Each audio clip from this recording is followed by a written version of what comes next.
Okay, the first thing we want to do is when we're painting, we need certain equipment, right? So the first thing we've got is our canvas.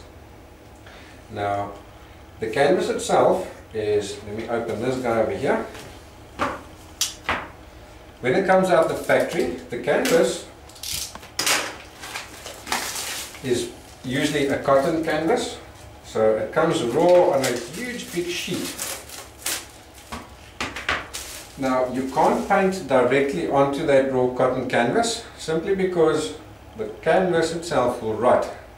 Especially when you're using oil paints, because the oil paints take so long to dry, it rots the canvas. Also, you'll find if you try and paint on the raw canvas, as soon as you put your paint down, it just spreads and it soaks into the canvas itself. So what we need to do is we need to seal it.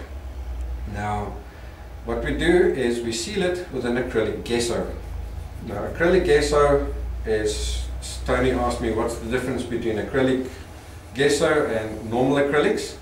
Your acrylic gesso has got a glue binder with it and color, where your acrylics has got an acrylic base with the color added to it.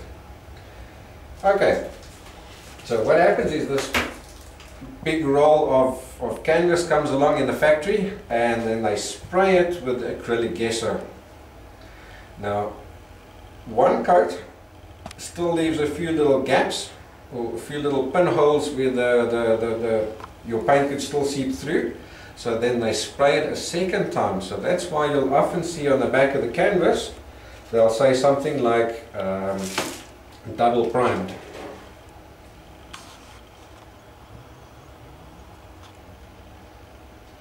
Now if it doesn't say double primed, like this one here just says acrylic primed, you can pretty much assume it has been double primed, because that's the industry standard. Sometimes though you'll find it says triple primed. Now what happens there is it's going to be one of these type of canvases. What they've done is they've given it an extra coat, one on the back, so two on the painting side and one on the back. Now that's again helped to seal off your cotton from moisture. It keeps out the fish moths and those kind of things, and also helps protect you against mold and mildew and stuff like that. Okay. Now once you've got your canvas, there's a few things you can do. You can use it as it is, cut it to size and stick it down onto, say, a masonite board and paint it like that. The guys that paint for the tourists like to do that, because then what they do is they roll up the canvas and the guy can pop his painting into a suitcase and off he goes. Another thing you can do is you can take that canvas and you can glue it down to a masonite board yourself. So I use the masonite board and say some wood glue, and you stick it down and put a weight on it to make sure you don't get any bubbles, and just leave it till dry. Nowadays canvases are so cheap, I wouldn't really bother too much with that. Just buy canvases. Another way to do it is they stretch it over this is called stretcher bars, these guys over here. So they stretch it over here. Now the reason why you would do that is lots of people like to have this give in the canvas. They like that feel of the give when painting. So they stretch it over there. Now you'll see they come with these little goodies over here. Now nobody ever knows what they're for. So if your canvas comes with this little packet of goodies, don't throw them in the bin. They're there for a reason. Over time, the wood expands and contracts. So when they've initially made this in the factory, they've stretched it so that it's nice and taut and evenly taut. But with the wood expanding and contracting over time, you get an uneven stretch of your canvas. So that is what these guys are for.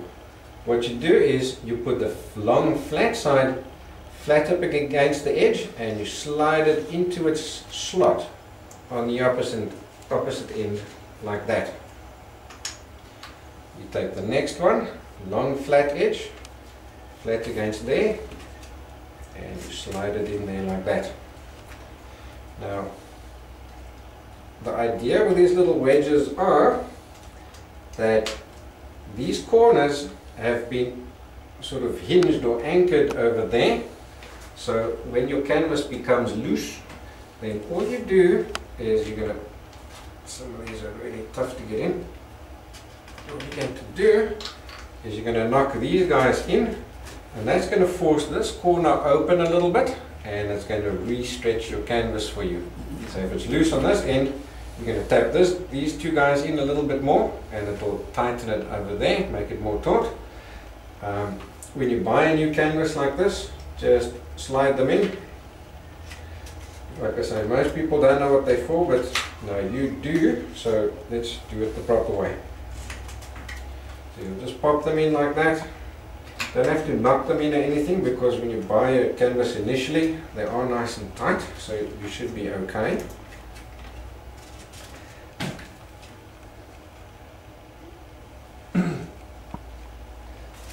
Now you'll also find that these canvases got the thin one like this.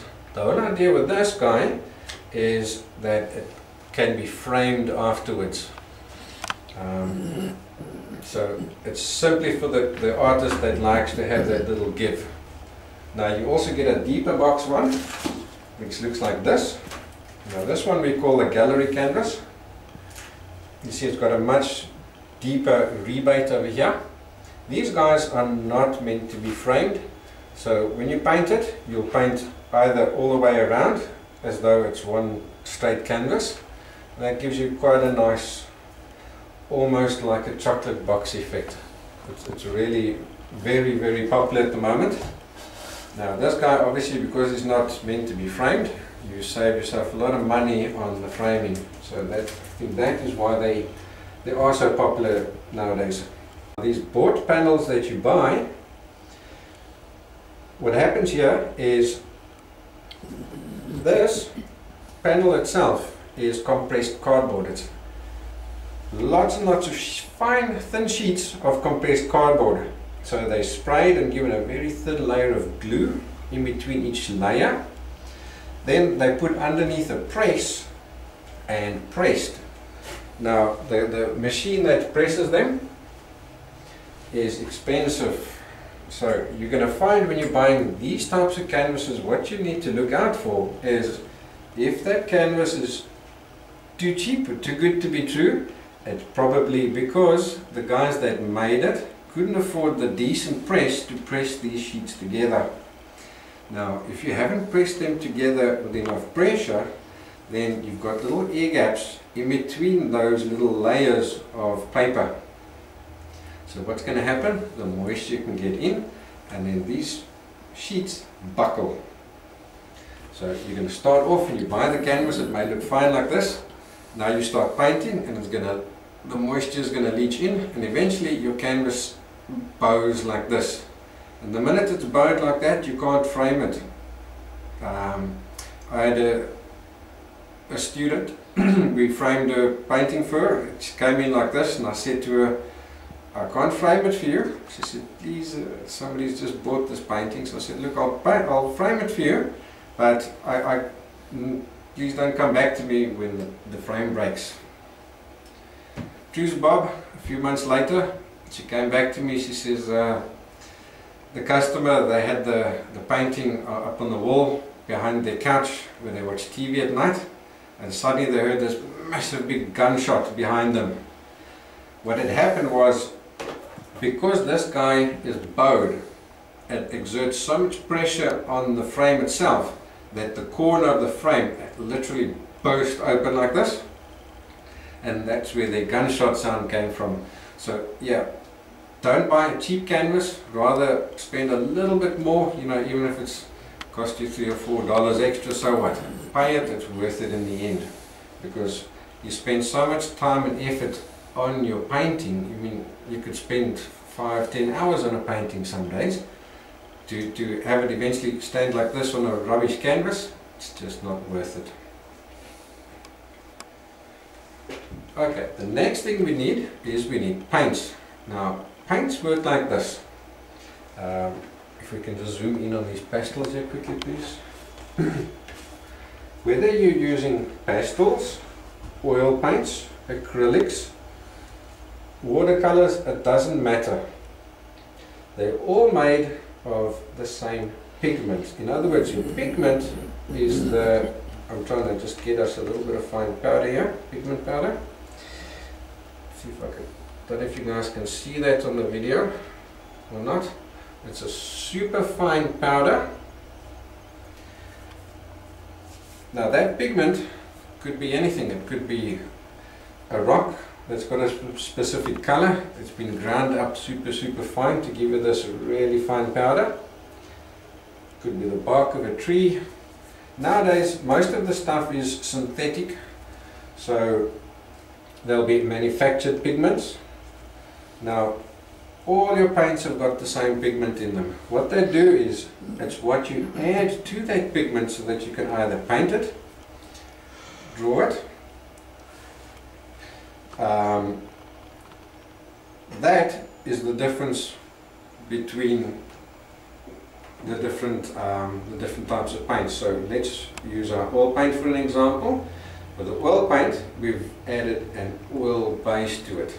Okay, you've added, say, linseed oil to it so that you can paint with it. With watercolors, you've added water to the pigment. With the pastels, what they've done is they've added a little bit of a glue, a binding glue to it so that it can stay in a stick form. So for all intents and purposes, the most pure pigments you're going to be able to buy besides in a bag is in your pastels, because they've got the least amount of what we call medium in it. So that's why you'll find the guys say to you, in what medium do you paint? Because the pigment is the same, it's the medium that you've added to the pigment that's different. Is it oil medium? Is it watercolor medium? Is it water medium? Acrylics is an acrylic medium that's added to it. Okay. Now, like we did with the color mixing, there are 3 colors you can't do without. You have to buy yourself cadmium yellow, cadmium red, and a French ultramarine, and obviously a white as well. Now, I'm going to give you shortly the link to the handouts of my little shopping list. So the shopping list is basically what we give our students when they start here. We've got a starter kit that we sell them. So that has got basically 8 paints and the whole bunch of other equipment. So I'm going to give you that list. So I've got a budget list. So for I know a lot of guys are on a budget, so I've got a budget list with the bare essentials. If you want to get that, it's fine. Then there's a recommended list with all the nice goodies, or the ideal amount of equipment. Then there's an extra little piece with nice to haves. So if you're not on a budget, get that. If you are on a budget, it's fine. We start with the basic or the budget list and build on from there. It does cost a little bit to get started, but once you get started, you'll find, like these tubes of paint, they could easily last you a year. So once you've started, you'll find that oil painting is a very cheap hobby. Okay, next thing is brushes. Our most important brushes that we want is a set of bristle brushes like this. Now you get 2 different types of brushes. Let me open this one up. You get what we call bristle brushes, and then we get hair brushes. Let me use that one here. Your bristle brush is generally these white ones like this. Now traditionally they were made out of hog hairs, but they very seldom anymore. They were all synthetic made. These guys got a harder texture to it. Now because your canvas has got that weave to it and that little bit of roughness, what you would do is 90% of the time you're going to use your bristle brushes to do your painting with, because they're dirt cheap and they can take the knock. Then you also get what we call a hair brush. That is these guys over here. If you feel it, you'll feel it's a lot softer hair than the bristle brush. So these guys here, you can't use that to do most of your painting with, simply because those hairs are so soft and delicate. You'll use that for that 5 or 10% of the painting, just to do fine little finishing touches and do fine lines and smoothing out brush marks and stuff like that. Okay. So you'd want to get yourself a set of these bristle brushes. Now when you do buy them, you see they rock hard like this, because what they do is they put a starch in so that the bristles don't get all bent during transit. So when you've got a new brush, just twist him and give him a little, you can see all the, don't know if you can see there's a ton of starch coming out, and there's also loose hairs coming out as well. Just pull them all out. All new brushes give off hair, it's normal. I call it painter's curse, I hate it, but there's nothing you can do about it. Look at all that starch sitting on my finger there. So you'd want to get rid of that, wash it out as best you can before you start painting, because that doesn't belong in the painting. Okay. Then there's two other brushes that I need you to get, and that is two hair brushes. The first one is called a rigger brush, which is this one over here. You see it's got nice long hairs. We use that for doing the branches of a tree and stuff like that. Nice long continuous lines. The next one is this one over here, which is just a shorter one. It's called a fine round. That one there we use for other smaller fine details like signing your name and so on. If you're on a budget, rather get the fine round as opposed to the rigger brush. Always get the rigger brush later. Now, when you store these guys, you'll see they come with little plastic tubes. I've just blown mine off the table here. Yeah. They come with little tubes, plastic tubes like this. When you put them back, be careful that you don't bend any old hairs back. Otherwise, when you take it out, you have one or two hairs doing their own thing out to the side. These little tubes protect these soft hairs from bending over while you're storing it. If you lose yours, often you can use a straw to replace it. Then you'd also like to get yourself some of these pastry brushes. You can also often get them at the hardware store, a set of these regular hardware brushes that you use for painting around the house. You find they're generally dirt cheap for a set of like 5 or so. They usually come 1/2 inch, 1 inch, 2 inch, 2.5 and so on. What you want to do is get the cheap ones. You don't want these hairs to be absolutely perfectly cut, so buy the cheap brand so that these hairs are, the more bad these hairs are put into the brush, the better they paint with for us. What you do need to look out for is these brushes, make sure they're pure bristle and not the plastic version. You get the plastic versions that look like this. Now, sometimes it's very confusing. They make the plastic look almost the same color as this. So what you want to do is make sure on the packaging it either says pure bristle or hog bristle. Okay. Get a set of that, because we use this for painting in large areas. Then, to thin down our paints, we use a medium. Now, at the paint basket we've got our own little mix that we use. As I said last time, unfortunately we don't sell it outside the studio. So the one that I do recommend you get is a liquid. That's the one that I know, and I know it works. Then I got myself a dropper, which I use to dispense my medium. If you're using something like liquid, it tends to be thicker in the bottle, so you just scoop it out with a knife. So speaking of knives, when you get yourself a knife, what you want to do is look out for is get one with a reasonably long blade like this. Now, the ones that are plastic are absolute rubbish. Please don't buy them. You just can't use them. Then you get two different types of knives. You get what we call a palette knife and you get a painting knife. The palette knife the handle comes straight out in line with the blade like that. Okay? The painting knife has got this little bow in after the blade, before your handle starts. So that means when I'm painting with it, it keeps my hand off the canvas. So don't bother buying yourself a palette knife. This thing mixes your paints just as well as the palette knife does. So now we can use our painting knife for both. What you do want to look out for when you're buying a knife is it must have some flexibility to it.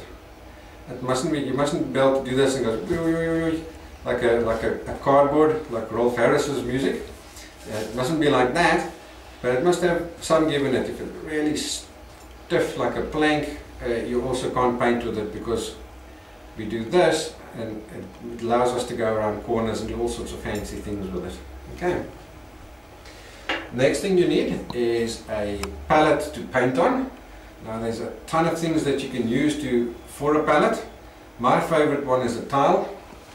So I went down to my local tiling shop and I said to them, I'm thinking of retiling my bathroom, but I'm not sure if white is going to fit in with the color scheme. Can I buy a single white tile to test to see if white is the right color for the bathroom? So it cost me a few cents, I think 50 cents or $1, I can't remember, and that's what I use for my tile. Got a nice smooth one, so it works perfect. You can use a piece of glass. You can buy those board palettes as well, they're fine. If you do buy a board palette, just be careful of the wood ones. The wood ones, they tend to sell you the cheapy ones, and the minute you scrape on it or mix with it with your painting knife, it chips pieces of wood away, and then from that minute on, you battle with that palette. So if you do buy a wooden palette, buy a decent hardwood palette. Okay. If you don't want to buy a palette, another thing that you've got around the house is a telephone book. They make a handy tear-off palette. So you can buy the board tear-off pallets, they tend to be expensive. These guys cost you nothing, they're delivered free to your house every year. So mix your paints on there and rip that off when you're done, and you've got a brand new palette again. Cost you nothing. Okay. Then what we do is we need some mineral turpentine. Now this we use for washing our brushes. We don't use this for mixing our paints, we use it for washing our brushes only. Okay. Now I'm going to tell you why we don't use turps for mixing our paints. The turpentine is designed to break down the bond between the paint so that you can wash your brushes clean quickly, right? So now what happens is you go and add some turps to your paint that you're going to paint. Even if it's just a little bit, you've broken down that bond between the pigment and the binding, your binding medium, the oil. So you've destroyed the strength of your paint. So you can paint with it now and it's going to look absolutely perfect, and it will probably look perfect 5 or 10 years down the line. But your painting will disintegrate, it will crack, I promise it. I'm going to show you a photograph of one of my students' paintings that they brought in. They bought the painting 20 years ago as an investment, and now that whole painting is literally falling apart like a dry mud road. So we never use the turps because it destroys the bond between the pigment. We use a decent medium like your Legman. Righty, next thing up, we're nearly done, is I like to do, you need to do some drawing, right? So we don't use a regular graphite pencil, because you'll find that when you do draw on the canvas, it's very difficult to erase those pencil marks. So what I do is I use a watercolor pencil. The watercolor artists, they use this to do all their fine little drawings with, their twigs and whatnots in their paintings. So we use it for doing our drawing work in oil painting. Now the way it works is the pencils themselves, they're not regular colored pencils, they are watercolor based pencils. So they've got normal pigment like your paints would have, They've just got a bit of a binder in it, same as like your pastels or whatever. Now the minute you draw on with this and you're not happy with your line, you take a cloth, you dampen it with a bit of water, and this rubs right off, 100% clean every time. Okay. Now what's cool is you get different colors. I bought myself this little set quite a few years ago already, and yeah, you can't see on the inside, but they're only there now, so I've got all that to go. So this set is going to last me donkey's years, and because I've got all these different colors, if I'm painting a red flower, I pick up a red pencil and I draw my outlines with that. So even if at the end of the day I've got a little bit of my line work shining through, it's the correct color for the correct place. So get yourself, even if in the beginning, if you don't want to get the whole set, just go to your local stationery store and get yourself, say, a neutral color, maybe like a mid-grey that you can use for your drawing work. Okay. Next thing I've got is you need to treat yourself to, or your cat, to a tin of tuna. We use this to put our turps in for when we're washing our brushes. So get yourself a little tuna tin or a similar container. I do find the plastic ones tend to buckle, so that's why I recommend the tuna tins. They work great. Now you'll find what I've done over here is I've got two containers with turps in it. It works like this. One is clean turps and the other one is used turps. So when I finish the painting session, I throw my used turps into here, then I leave it for about a week. Then you'll find that the pigment from the paints settles down to the bottom, and I decant the clean turps back over again, so that way I recycle my turps, and a bottle of turps like that will last me for months and months and months. Okay, you can do the same by using two containers. Then you're also going to need a cloth for when you've washed your brush to dry off that turps, because obviously you don't want it on your painting. So this here is my daughter's old jacket that she got full of paint. So that's what I use. I cut it up into little pieces. You want a lint-free cloth. So something like an old t-shirt is perfect. So don't throw your old t-shirts away. Stash them, then you're going to use them for your painting. Then we've got one or two little odds and sods as well. A roll of kitchen towel. We use this for cleaning up our palette and wiping our knife on. And often when you're painting, you just want to quickly clean the worst paint off the brush. That's what your kitchen roll is for. You don't want to use your rag, you just use that. Quick and easy. Then you'd want to get yourself one or two rulers. Ideally you'd get yourself two 30cm rulers or something similar. We use this not just for drawing work, we use it for redrawing as well. I'm going to show you some nice little tricks that we use with the rulers as we go along. Then what I use is, I've got longer rulers. These ones are 60cm rulers. I tend to use them as well. So if you can get that, that's even better. Then I like to, a 600mm or a 1 meter long steel ruler. We use this for cutting canvases into smaller pieces and so on, and also for measuring longer distances. So let's say you want to do a horizon line all the way across your canvas, then a nice long steel ruler like this does the job perfectly. You'd want to get yourself a easel to paint on. Now you get all sorts of different types of easels.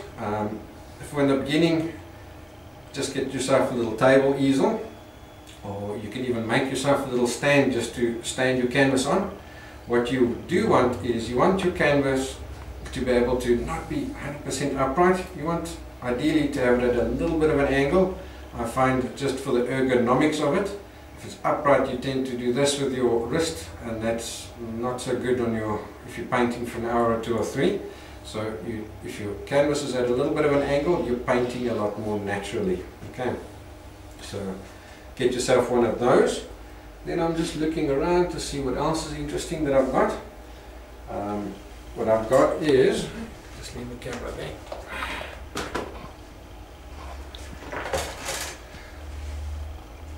Get all my stuff together.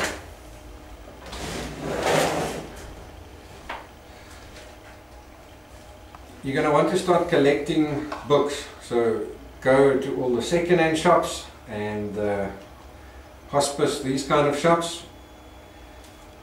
Pick up as many reference books as you can. You can never have enough when you're an artist. Then I've got a file, so you often pick up pictures of the internet or out of magazines or calendars and so on. So get yourself a file that you keep in. Now, this one here is my little color mixing recipes from one of our newsletter. So you see there, I've got lots of little, that there is my rose painting you see on the perfect painting. So I've got lots of references whenever I need something, even something as mundane as the foam from a wave, it doesn't matter. Stash it, because the minute you need something, then you rip out your file and it's ready to go. The last thing I'm going to show you guys is my toolbox. You obviously don't always want to just paint inside, so I've got myself one of these little toolboxes here. Look around at your hardware store, they often go on special, they're dirt cheap. So if we open that one up, little compartments here at the top for all sorts of goodies. Now I use this tray here for all my brushes, my knives. I put my little bottles of medium in there, and all the paints and the cloths and stuff go on the inside. In a heartbeat, in 5 minutes I'm ready to go if I want to go and painting outdoors. Then what you also need is some masking tape and some old scrap paper. So when you've done some printing at home and it's a boo-boo, don't throw it away, you're going to use it for painting. As long as one side is clean, we're okay. This we use for masking off all sorts of areas. And then I use the carpet knife for cutting my canvases into smaller pieces, halving them or whatever. Then I also use my craft knife for all sorts of little finer details. Let's say I've masked off an area, I would use my craft knife to cut the masking tape into smaller little shapes and so on. I also have a roll of sellotape, this is the clear tape, which we use every now and again as well. This should be hanging around your house already anyway. Okay. And then of course I've got my color busters, which I use on a daily basis as well.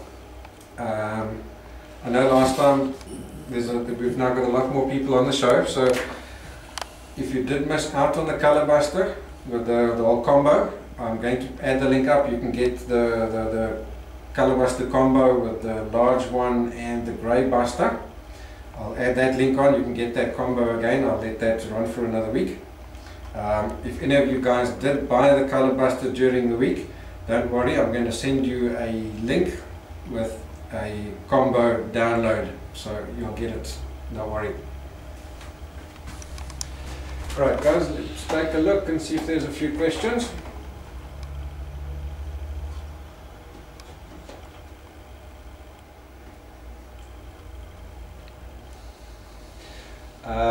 The Nobi is asking, did you say you glue your canvas on the right surface before or after it's gessoed? You would gesso it first and then you would glue it.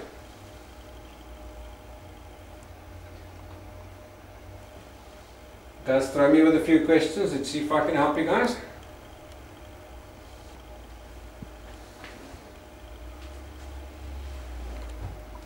So see, we are running out of time, so I don't want us to go over time. I realize a lot of guys are from different time zones, so for some people it's already after midnight. One question that I have got beforehand from Tony is, how do I color the gesso? Now you can color your gesso by adding your acrylic paint to it. Now he's also asked me, do I need to gesso my canvases and stuff like that? Guys, no. If you've bought a decent quality canvas in the shops, it's absolutely not necessary to add anything over it. Just pop it on your easel and start painting. It's been gessoed correctly and probably gessoed to an archive quality. Obviously, if you go for the real cheapy canvases, yes, then it could be a bit iffy, but like I showed you earlier, it's better not to do that. Spend a few dollars more and get yourself a decent canvas. Sarah asks, can I use watercolor pencils to draw on canvas for oil? Yes, most certainly. That's exactly what I do. That's what my set of watercolor pencils are for. Now what you must remember when you're using the watercolor pencils is you've maybe done some drawing and now you've used your damp water, the cloth that you've dampened with water, to erase maybe a few lines. Before you start painting with your oil paints, give your canvas a gap to dry, because remember, oil and water don't mix, so your canvas needs to be dry before you start painting with it. Yeah, I see you. Dennis is frantically telling me I must tell you guys about the hairdryer, so you can use the hairdryer. Guys, canvas for next week's session is a 16 by 20 canvas. Let me give you the link for the equipment.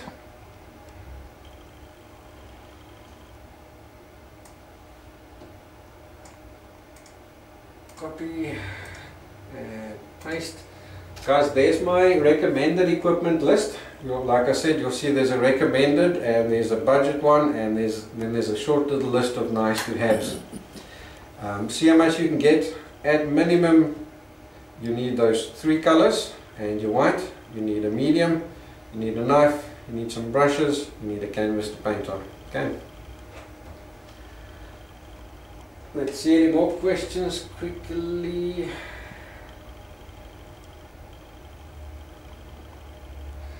Gary W says, what's oiling in and should I do it? Gary, I'm presuming you're talking about your palette. I know lots of guys oil in their palette. Dennis is shaking his head. I can see he wants to answer this question. Come here. I'm going to hand the mic over to Dennis, and then what I'm going to do is put on the kettle so long, and then Dennis, while I'm making coffee, there are 1 or 2 questions over here. You're welcome to answer them. Okay. My throat is pretty dry already after 2 hours of talking. There you go. Well, welcome, and I hope you've been enjoying the presentation so far that Nolan's been doing. He's doing a wonderful job, and I'm really proud of him.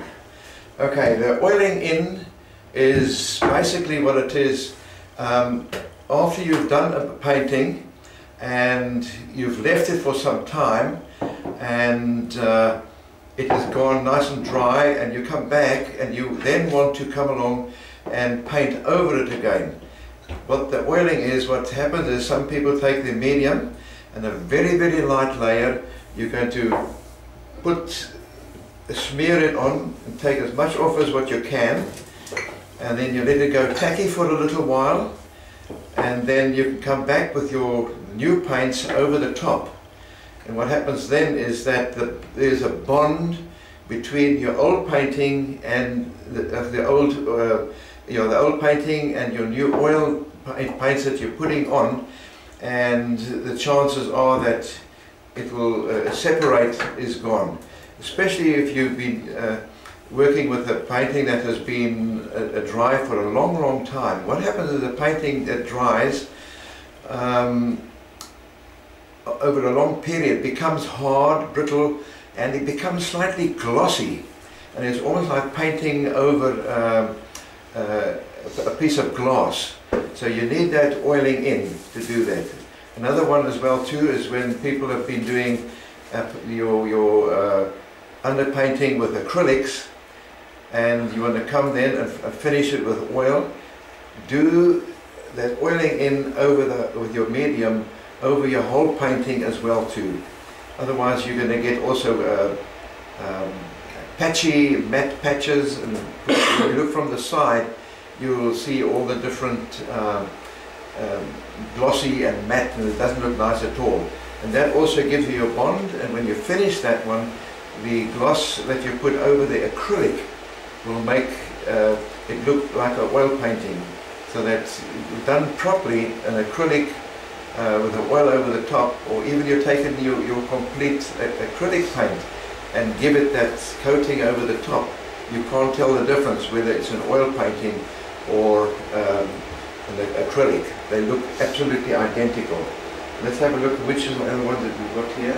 See? Hi Sarah, nice to see you. Looking at us and watching us here. See, the next one here. Can you use acrylic as a primer? Yes, you can.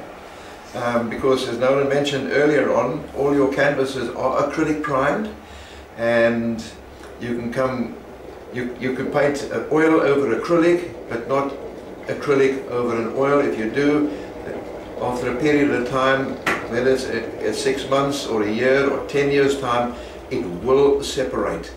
I've got examples of that on our website. Let's see, the next one is what is the difference between gesso and acrylics? Okay, the gesso, as Nolan mentioned earlier, the old gesso used to be what they call the rabbit skin glue, and that is a protein. If it's not handled properly, what happens is it can go moldy and etc, etc. I'm not even going to go into that one. I don't want to use it. I don't like it. There are some artists that definitely use it.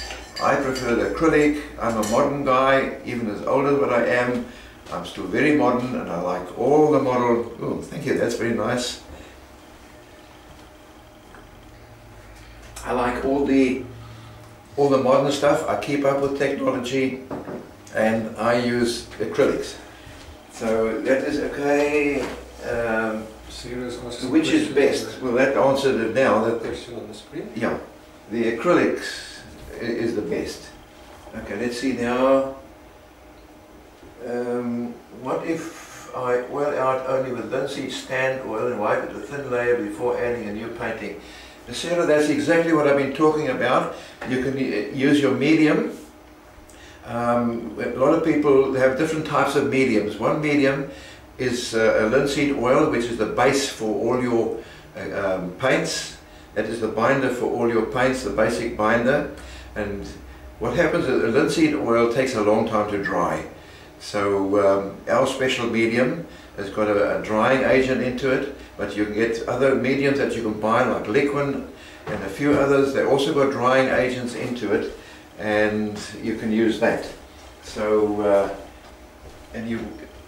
the stand oil, right? That's all the different types of mediums. We haven't got time now to go into all the different types of mediums.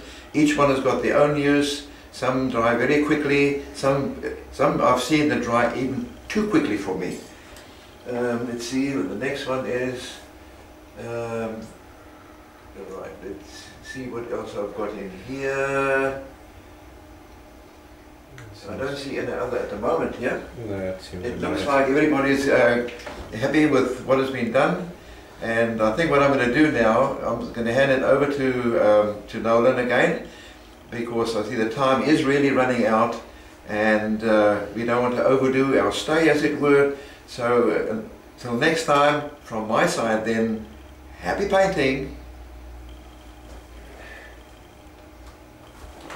There you go. Okay. Let me just grab that quickly.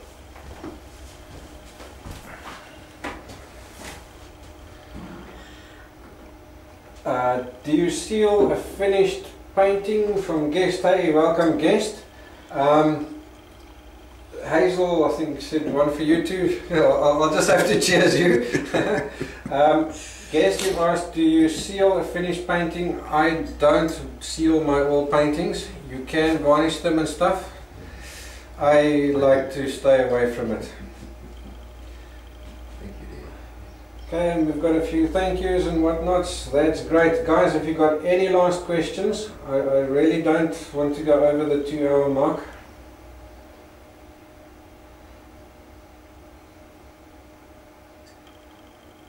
Alright, it seems like everybody's happy with their questions answered. Guys, we've been a lovely crowd today. I appreciate you listening to my voice for 2 hours. It's been great fun. Sorry about the technical difficulties in the beginning. What can you do? We're also still learning. It's only our second show and hey, it's technology. It's been great fun. We'll see you guys next time.